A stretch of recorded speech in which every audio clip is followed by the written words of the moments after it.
안녕하세요. 오늘도 사연살롱을 찾아주셔서 감사합니다. 결혼은 사랑의 결실이 아닌 현실적인 타협이란 걸 뒤늦게 깨달은 30대 여성이에요. 얼마 전 저는 결혼을 했어요. 동화 속 주인공 이야기처럼 오래오래 행복하게 살았습니다를 꿈꾸며 선택한 결혼은 아니었지만 그래도 단란한 가정을 꾸리고 그 안에서 소소한 행복을 누리고 싶은 마음은 있었죠. 또 그렇게 되리라는 확신도 있었고요. 그게 얼마나 힘든 일인지 모른 채 말이죠. 남편과 저는 인도 여행 중에 만났어요. 당시 전 콜카타에 있는 테레사 하우스에서 봉사활동을 하고 있었죠. 그곳엔 7개 정도의 봉사활동 장소가 있는데 저는 그중 시슈바반이라는 곳에서 봉사활동을 했어요. 갓난아이나 고아, 장애우들을 돌보는 곳이었죠. 그곳에서 저는 해외 입양을 앞둔 갓난아기들을 돌봤어요. 새까만 눈동자, 살기 위해 악착같이 우유병을 움켜쥐던 아이들의 모습이 아직도 눈앞에 서원해요. 당시 1달짜리 비자를 받아갔던 저는 테레사 하우스에서 2주간 봉사활동을 하고 나머지 2주 동안은 인도 여행을 하기로 했어요. 남편은 그때 만났고요. 같이 봉사활동을 했던 독일 친구한테 들었는데 자이살메르에서 낙타 트레킹을 신청하면 사막에서 별을 보며 하룻밤을 지낼 수 있다더라고요. 별을 보며 사막에서 잔다고? 구미가 당겼죠. 그래서 앞뒤에 안 재고 자이살메르로 향했어요. 그런데 그곳에 도착도 하기 전에 전 인도란 나라에 대해 질려버렸죠. 인도는 정말이지 여자 혼자 여행할 곳이 못 되더라고요. 기차나 버스를 타고 가다 보면 어김없이 가슴 한켠을 톡톡 건드리는 느낌이 들었어요. 처음엔 이게 뭐지? 하고 그냥 넘겼죠. 그 정도로 미세한 터치였으니까요. 근데 알고 보니 현지인들의 성추행 수법이더라고요. 팔짱을 딱 끼고선 안 보이게 팔밑으로 손가락을 펼쳐서 닿을 듯 말 듯 여자의 가슴을 만지는 거죠. 처음엔 그 손가락을 보고 얼마나 기겁을 했던지 나중엔 화가 나서 멱살을 쥐고 쌍욕을 해줬어요. 자주 당하다 보니 악에 바치더라고요. 그랬더니 어떻게 알았는지 인도 사람들이 몰려와선 성추행범에게 돌을 던지더라고요. 그날도 버스 안에서 옆자리 남자가 제 가슴을 건드리길래 욕을 한 바가지 퍼붓고 있는데 뒷좌석에서 한국말 소리가 들리는 거예요. 아, 양아치 새끼네. 돌아보니 더벅머리에 수염까지 덥수룩한 한국 남자였죠. 차림새가 꼭 인도 수도자인 사두 같았어요. 그는 벌떡 일어나 제 옆자리 남성을 끄집어내곤 자기가 제 옆에 앉더라고요. 순식간에 일어난 일이라 전 놀란 눈으로 남자를 쳐다봤죠. 그제야 남자는 제 눈빛을 읽곤 저 나쁜 사람 아닙니다 라고 하더군요. 그래서 저도 그걸 어떻게 믿어요, 그쪽이 누군지도 모르는데 라고 받아쳐줬죠. 그랬더니 남자는 피식 웃더라고요. 오성준입니다. 그쪽은요? 난 모르는 사람한텐 이름 말 안 해요. 퉁명스럽게 말하곤 몸을 틀어 창가 쪽으로 붙어 앉았어요. 로컬버스는 한참을 달려 자이살메르에 다다랐죠. 깜빡 잠이 들었던 저는 사람들이 버스에서 내리는 소리에 눈을 떴어요. 옆자리 남자는 이미 사라지고 없더라고요. 솔직히 좀 아쉬웠죠. 말은 퉁명스럽게 했지만 사실 한국 남자를 만나서 천만다행이다 생각했거든요. 일정이 맞으면 낙타 사파리도 같이 가자고 할 참이었는데 아쉬웠어요. 전 서둘러 버스에서 내렸어요. 그때였죠. 차 지붕에서 남자 목소리가 들렸어요. 이 가방 그쪽 거 맞죠? 남자는 차 지붕에 쌓여있는 짐 가방 중 제 가방을 집어들며 말했어요. 그리곤 제가 대답할 겨를도 없이 제게 가방을 던져줬죠. 저는 남자를 보자 안심이 됐어요. 그래서 악수를 청하며 말했죠. 정예은이에요. 남편은 제 손을 잡으며 피식 웃더군요. 알아요. 모르는 사람한텐 이름 안 가르쳐준다더니 가방에 떡하니 써놓고 다니면 어떡해요? 이거 남자 꼬시는 수법 아닌가 몰라? 그제야 생각이 났어요. 혹시 짐이 섞였을 때 찾기 쉬우라고 배낭에 영문으로 이름을 적어둔 사실이요. 남자와 전 다행히 일정이 맞아서 함께 낙타 사파리를 했어요. 비현실적인 사막의 밤은 정말 아름다웠죠. 그렇게 우리는 제가 한국으로 떠나는 날까지 여행을 함께 했어요.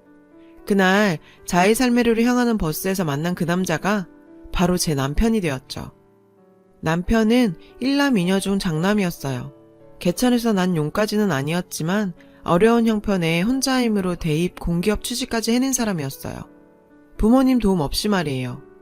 당시 남편은 대학 졸업 전 공기업에 취직이 확정된 상태였어요. 그래서 열심히 아르바이트를 해서 모은 돈으로 입사 전 꿈에 그리던 인도 배낭여행을 떠났던 거예요. 저한테는 그때가 갑작스런 엄마의 죽음에 충격을 받아 방황하던 시기였고요. 그런 저에게 친한 과 선배가 인도로 봉사활동을 다녀오라고 하더라고요. 콜카타에 있는 테레사 하우스는 그 선배가 추천해준 곳이었죠. 선배 말대로 그곳에서 몸도 마음도 추스러야겠다 생각했는데 결과적으로 인생의 반려자를 만나서 마음의 안정을 찾게 된 거죠. 그래서 전 제 남편이 돌아가신 엄마가 보내준 사람이라고 생각했어요. 하지만 그건 엄청난 착각이었죠. 남편은 월급으로 본인 학자금 대출을 갚아갔고 그러고도 밑으로 줄줄이 달린 여동생들 대학 등록금과 학원비를 감당해야 했어요. 부모님이 계셨지만 두 분 모두 남편한텐 짐밖에 안 되는 분들이셨죠. 실질적인 가장은 남편이었어요. 중고등학생 때부터 말이죠. 전 그런 남편이 늘 안쓰러웠어요. 제가 이 남자와 결혼을 생각한 이유 중 하나가 그가 짊어진 삶의 무게를 나눠주고 싶었기 때문이에요. 지금 와서 생각해보면 그게 얼마나 무모한 생각이었는지 후회가 되지만요. 복학 후 나머지 학기를 마친 저는 과 동기 3명과 함께 디자인 사무실을 오픈했어요. 초기엔 수입이 전무했어요. 당연하죠. 저희 같은 무명의 초짜 디자이너한테 누가 일을 맡기겠어요? 저라도 안 맡기죠. 그래서 일단 이름 있는 공모전에 참여해서 수상을 하는 데 집중했어요. 운 좋게 동기들과 전 해외 유수의 공모전에서 수상을 하게 됐고 그걸 발판 삼아서 일감을 따낼 수 있었죠. 이후론 회사 이름을 알리는 데 열을 올렸어요. 물론 그러는 사이에도 해외 공모전은 꾸준히 참여했어요. 그렇게 공모전 트로피가 하나 둘 쌓여갈수록 우리 회사는 점점 커졌죠. 아직 안심할 정도는 아니지만 그래도 직원들 월급은 무난히 뽑을 정도는 됐어요. 일이 안정되고 보니 어느덧 제 나이가 30이 넘었더라고요. 정신없이 달리느라 나이 먹는 것도 모르고 살았던 거예요. 그제야 슬슬 결혼 생각을 하게 됐어요. 그건 남편도 마찬가지였어요. 동생들 뒷바라지하느라 남편도 결혼을 생각할 겨를이 없었거든요. 사실 우리처럼 오래된 연인들은 결혼 전에 이미 가족이 돼버렸기 때문에 굳이 시계를 올리는 거에 연연하지 않게 돼요. 그 얘기는 풋풋했던 연인 사이에서 서로에 대한 의무감과 함께 만나는 전우와 같은 사이로 변했다는 걸 의미하기도 하고요. 이제 와서 다른 사람을 만나자니 또 다시 시간과 돈, 감정 소모를 하긴 싫고 어지간하면 그냥 살자 싶은 마음이요. 당시 제 마음이 딱 그랬어요. 모르긴 해도 남편 역시 그랬던 것 같고요. 10년 가까이 연애를 한 우리는 그렇게 결혼을 했어요. 사실 오래전부터 우린 신혼여행을 우리가 처음 만난 인도로 떠나기로 약속했었어요. 그런데 남편이 극구 반대를 하더라고요. 자기나 나나 일정을 길게 뺄 처지가 안 되니까 근처로 갔다 오자더군요. 그래서 가까운 다낭으로 가기로 했어요. 그런데 자기야, 민정이가 자기도 따라가고 싶다고 해서 말이야.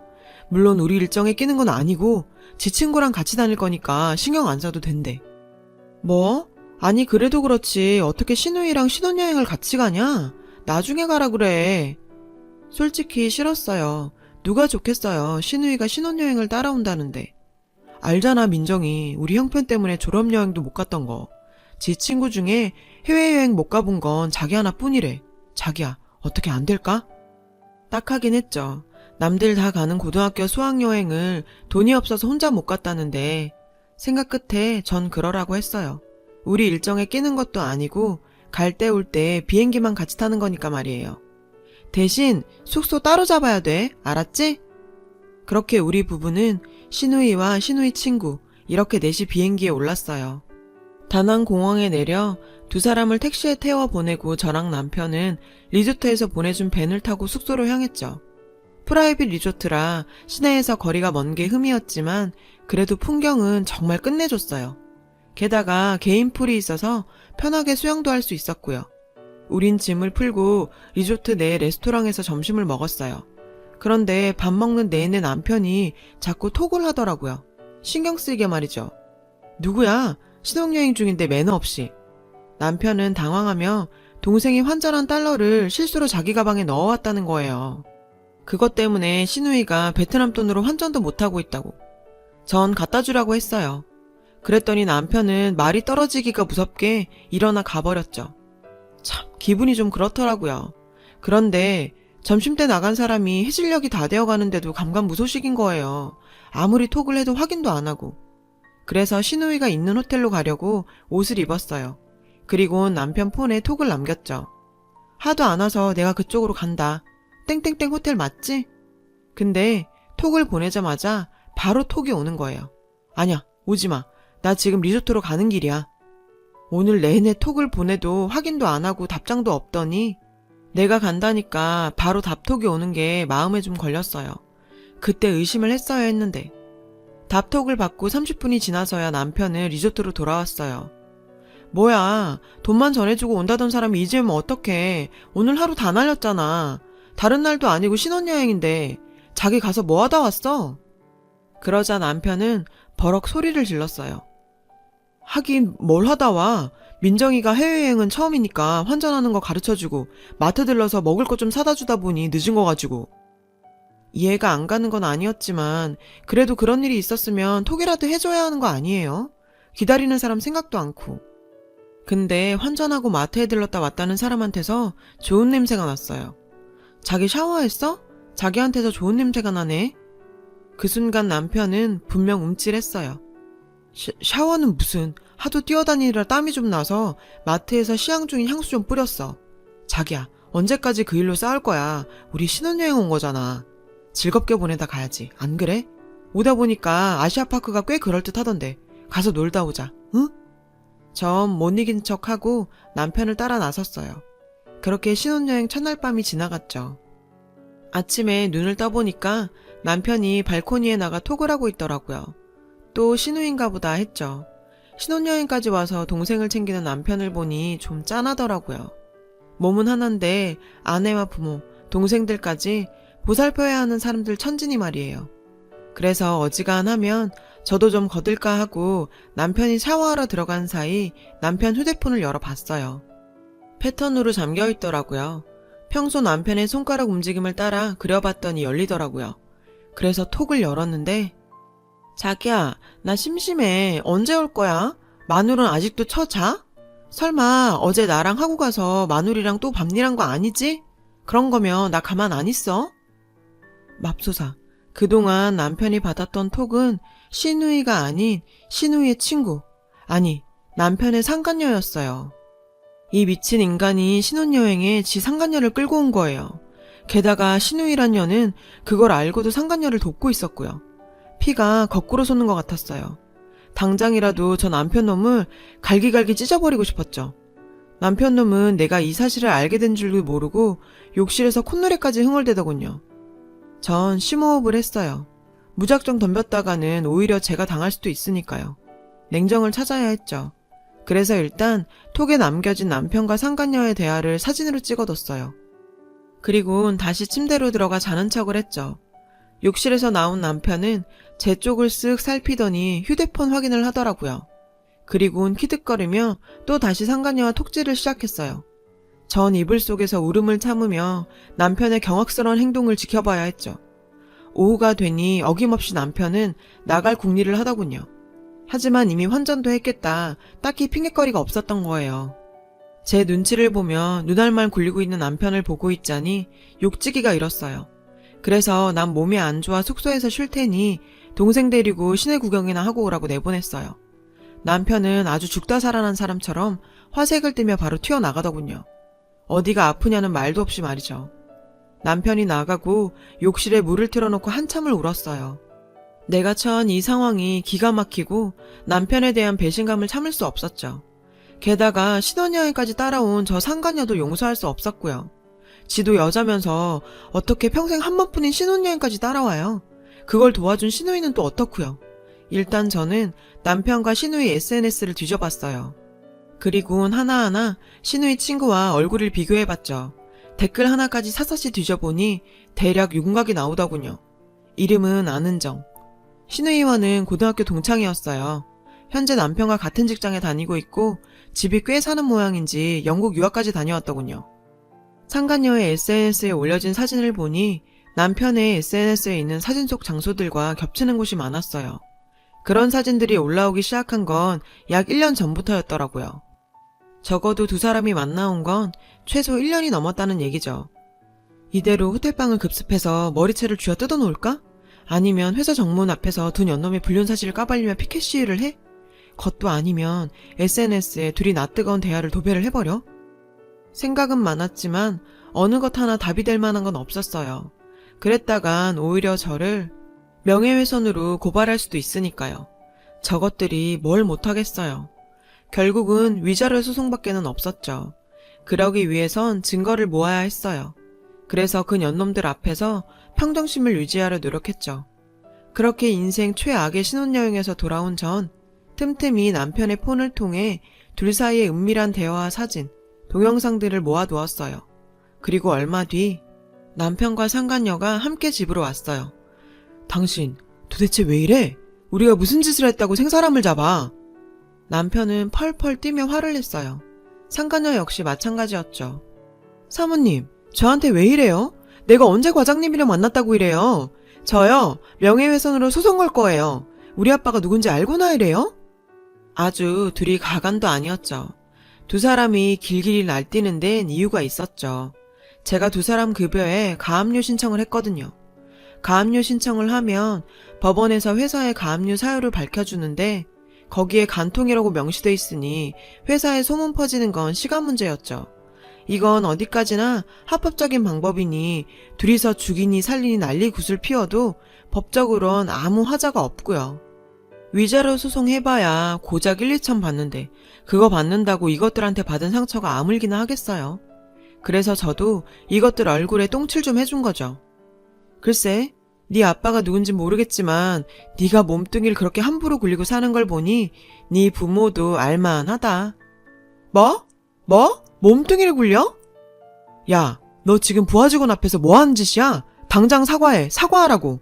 막말로 네 말대로 우리가 만났다고 치자. 증거 있어? 증거 있냐고. 전 리모컨을 들어 TV 화면에 동영상을 띄웠어요.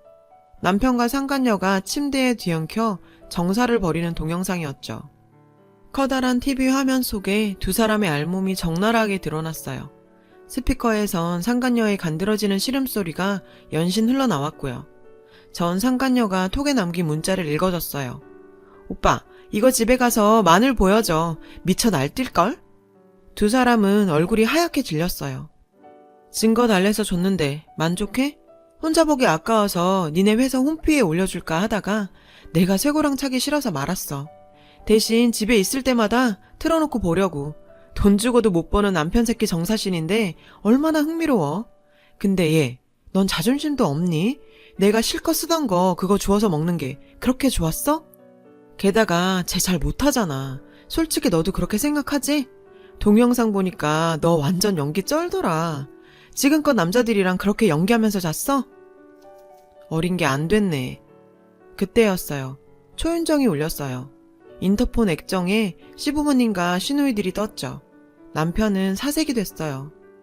예은아, 내가 잘못했어. 내가 잘못했으니까 제발 그만해. 응? 이거 좀 꺼. 제발 꺼달라고. 나도 그러고 싶은데 이게 고장인가 봐. 안 꺼지더라고. 그러면서 전 일부러 볼륨을 더 키웠어요. 그리고 현관문을 열었죠. 안으로 들어오던 시집 식구들은 상간녀의 요란한 신음소리에 얼굴이 새빨개졌어요.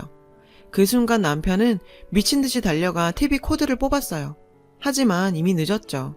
시집 식구들이 커다란 TV 화면 속에서 알몸으로 움직이는 남편과 상간녀를 다 본 뒤였으니까요. 시아버님은 달려들어 남편을 때리기 시작했어요. 너 이 자식, 네가 인간이냐? 우리가 널 이렇게 가르쳤어? 시어머니는 주저앉아 울음을 터뜨렸죠. 큰 시누이는 달려들어 상간녀의 머리채를 잡았고 작은 시누이는 절 피해 도망가려다가 제가 던진 리모컨에 정통으로 이마를 맞았어요. 어딜 도망가? 어떻게 신혼여행에 네 오빠 상간녀를 데리고 올 생각을 하니? 지난 10년간 다달이 용돈에 오시며 화장품까지 다 사줬는데 어떻게 이런 식으로 날 배신해? 언니 미안해. 사실 내가 은정이한테 돈을 좀 빌린 게 있는데 신혼여행 데려가주면 그거 안 갚아도 된다고 해서 내가 미쳤었나 봐. 언니 미안해. 고작 돈이었니? 너 아주 돈 준다면 나라도 팔아먹을 년이구나. 없이 산다고 어떻게 인생도 싸구려로 사니? 됐고 그동안 나한테 빌려간 돈, 내 방에서 훔쳐간 백이랑 화장품 하나도 빠짐없이 가져와. 안 그럼 경찰에 신고할 테니까. 그리고 당신 잘 들어. 내가 널 왜 선택했는지 알아? 네 인생이 불쌍해서. 어떻게든 살아보겠다고 발버둥 치는 게 가여워서. 그래서 너 택한 거였어. 근데 이렇게 사람 마음을 걸레짝을 만들어 놓니? 나 너한테 위자료 청구할 거야. 네가 피땀 흘려서 번 돈 최대한 긁어서 받아낼 거야. 그리고 너 상간녀, 너 조심해라. 내가 살아있는 동안은 너 행복하게 살도록 안 둬. 법이 인정하는 테두리 안에서 죽을 때까지 너 괴롭혀줄 거야. 결국 전 남편과 이혼을 했어요. 그리고 남편과 상간녀에게 위자료를 청구한 상태고요. 남편과 상간녀는 결국 퇴사를 했다더군요. 사내에 불륜 사실이 퍼진 데다 상간녀 부친이 회사로 찾아와 난동을 부렸거든요. 거길 어떻게 다니겠어요. 참 인생사. 정말 어떤 일이 펼쳐질지 모르겠더군요. 저는 다 잊고 다시 일에 몰두하려고 합니다. 얼마 전 큰 건을 따내서 한동안 눈코 뜰 새 없이 바쁠 것 같아요.